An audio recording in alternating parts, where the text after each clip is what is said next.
Hey guys, ఈరోజు మనం azithromycin 100 mg అనే సిరప్ గురించి అయితే చాలా వివరంగా తెలుసుకుందాం. నా పేరు సంతోష్, మీరు చూస్తున్నారు ఇది మన ఫార్మసీ. ఇందులో ఉండే కాంపోజిషన్ అజిత్రోమైసిన్ 100 mg. దీని ధర ₹92. దీనిని ఇండోకో రెమెడీస్ మార్కెటింగ్ చేస్తూ ఉంటుంది. దీని యొక్క ఉపయోగాలు మనం గమనించినట్లయితే దీనిని బ్యాక్టీరియల్ ఇన్ఫెక్షన్స్ తగ్గించడానికి అయితే ఉపయోగిస్తూ ఉంటారు. దీనిని పిల్లల్లో వచ్చే టైఫాయిడ్ ఫీవర్ని తగ్గించేందుకైతే ఉపయోగిస్తూ ఉంటారు. దీనిని ఇంకా థ్రోట్లో వచ్చే సమస్యలైన టాన్సిలైటిస్ మరియు అదర్ థ్రోట్ ప్రాబ్లమ్స్ని తగ్గించడం కోసం, దీంతో పాటు సైనసైటిస్ ట్రీట్మెంట్లో కూడా ఈ మెడికేషన్ అయితే ఉపయోగిస్తుంటారు.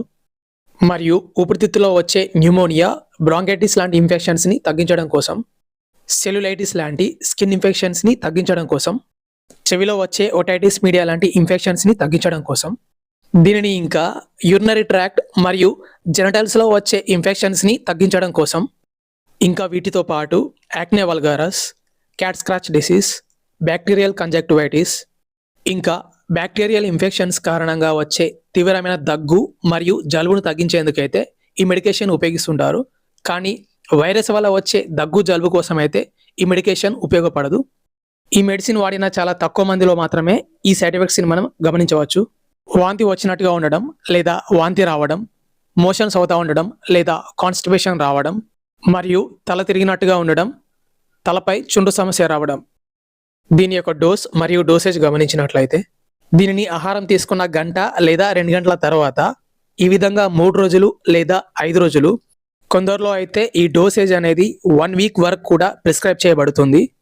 పేషెంట్ యొక్క హెల్త్ కండిషన్ బట్టి ఈ డోసేజ్ అనేది డాక్టర్ గారిచే నిర్ణయించబడుతుంది. ఈ మెడికేషన్ యొక్క డోస్ పర్ కేజీ గమనించినట్లయితే 10 mg నుంచి 30 mg వరకు ఉంటుంది. ఈ డోసేజ్ అనేది పేషెంట్ యొక్క ఏజ్ మరియు వెయిట్, పేషెంట్ యొక్క హెల్త్ కండిషన్ బట్టి అయితే డాక్టర్ గారిచే నిర్ణయించబడుతుంది.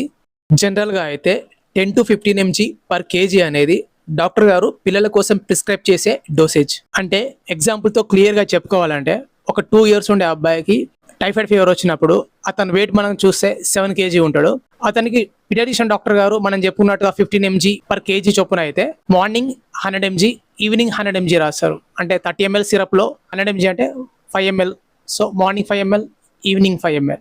ఈ విధంగా ఆ ఏజ్కి తగ్గట్టుగా, బరువు తగ్గట్టుగా ప్రిస్క్రైబ్ చేయడం జరుగుతుంది, ఆ ఉన్న టైఫాయిడ్ కండిషన్ తగ్గట్టుగానే. ఈ మెడికేషన్ ఇంకా మనకు 100 mg, 250 mg, 500 mg, 600 mg అనే టాబ్లెట్ ఫామ్లో కూడా లభిస్తుంది. ఈ మెడిసిన్ ఇంకా 200 mg అనే సస్పెన్షన్ ఫామ్లో కూడా లభిస్తుంది. ఇది స్కెడ్యూల్ హెచ్ మెడికేషన్ కాబట్టి డాక్టర్ గారి సలహాతో మాత్రమే ఉపయోగించవలసి ఉంటుంది. ఈ మెడిసిన్తో కలిపి వేసుకోకూడని ఇంకొన్ని మెడికేషన్స్ ఏంటంటే ఆస్ట్రెమిజోల్, ఎబాస్టిన్, మిజోలాస్టిన్, టెర్ఫెనడిన్, వార్ఫారిన్, కౌమారిన్, కోల్చిసిన్.